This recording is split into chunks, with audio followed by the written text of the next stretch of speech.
তো আজকের টপিক হলো কিভাবে কার্টুন অ্যানিমেশন বানানো যায়। তো সেইটা নিয়ে আমি একটু রিসার্চ করতেছিলাম এবং আমি জানি সেগুলোই আমি আজকে শেয়ার করতেছি। তো কার্টুন বানানোর জন্য আপনার সর্বপ্রথম যা প্রয়োজন তা হলো কম্পিউটার প্রয়োজন এবং হাই পাওয়ারফুল কম্পিউটার প্রয়োজন। এগুলা সাধারণ কম্পিউটার দিয়ে হয় না, এগুলোর জন্য অনেক পাওয়ারফুল কম্পিউটার প্রয়োজন হয়। তো আপনি যদি প্রফেশনালভাবে বানাতে চান তার জন্য আপনার কম্পিউটার মাউস কি লাগবেই।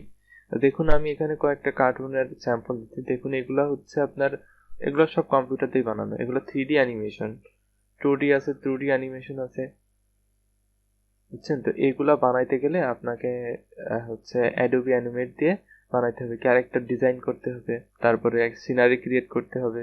অনেক অনেক ঝামেলার ব্যাপার। এগুলো বানানো চারটেখানি কথা না যে একদিনে আমি বানিয়ে ফেলবো। এগুলো বানাইতে গেলে আপনাকে ক্রিয়েটিভিটি দিতে হবে এবং ভয়েস আর্টিস্ট প্রয়োজন হবে আপনার, তারপরে ক্যারেক্টার আর্ট করতে হবে, তারপর সাউন্ড ডিজাইন করতে হবে। সাউন্ড ডিজাইনটা মেইন। দেখবেন আপনি যখন কোনো কার্টুন দেখবেন এখানে কিন্তু সাউন্ড হয়, বিভিন্ন সাউন্ড একটা ডিজাইনের একটা সমন্বয় করে একটা সুন্দর একটা স্টোরি ক্রিয়েট হয়। তো এই জিনিসটা আপনাকে শিখতে হবে। তারপরে আছে ডিজাইন শিখতে হবে, তারপরে আছে একটা স্টোরি ক্রিয়েট করতে হবে, একটা গল্প আপনাকে ক্রিয়েট করতে হবে। এরপরে আপনি একটা সুন্দর ভিডিও তৈরি করতে পারবেন। এরপরেও যদি আপনি বাংলা ভিডিও বানাইতে চান বানাইতে পারেন, আপনি আইডিয়া নেন, বিভিন্ন জায়গা থেকে আইডিয়া নেন।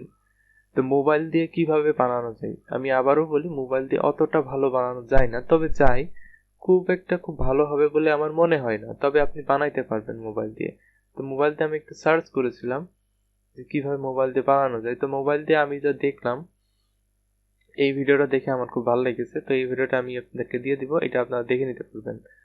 এই ভিডিওটা দেখে আপনি বানাইতে পারবেন, তবে আপনার কিছু প্রবলেম হতে পারে। তো আপনারা জানেন মোবাইল দিয়ে কিন্তু সব কাজ করা যায় না, এর জন্য কম্পিউটার তো প্রয়োজন হয়। কম্পিউটার দিয়ে আপনি নিজে নিজে ডিজাইন করতে পারবেন, কিন্তু মোবাইল দিয়ে এতটা সুন্দর ডিজাইন করা যায় না। এই জন্য আপনি এখানে ওই অ্যাপের ভিতরে যতগুলো ক্যারেক্টার রয়েছে সেগুলো আপনি ইউজ করতে পারবেন, কিন্তু এর বাইরে আপনি করতে পারবেন অবশ্যই, কিন্তু লিমিটেশন আছে। এবং যেই অ্যাপটাতে দেখানো হয়েছে এই অ্যাপটা আপনারা প্লে স্টোরে পেয়ে যাবেন। যদি পেইড ভার্সন লাগে, আমি তো দেখিয়ে দিয়েছি কিভাবে পেইড ভার্সন, যে কোনো অ্যাপ পেইড কোড থেকে পাবেন, তো ওখান থেকে আপনারা কালেক্ট করতে পারেন। তো এই ভিডিওটা আমি আপনাদেরকে দিয়ে দিব, আপনারা ওখান থেকে দেখে নিন। এছাড়াও যদি আপনার কোনো কোশ্চেন থাকে আমার পেজে করতে পারেন অথবা আমার গ্রুপে করতে পারেন। আজকের ভিডিও এই পর্যন্তই, দেখা হবে পরবর্তী ভিডিওতে। ততক্ষণ পর্যন্ত ভালো থাকবেন, টাটা।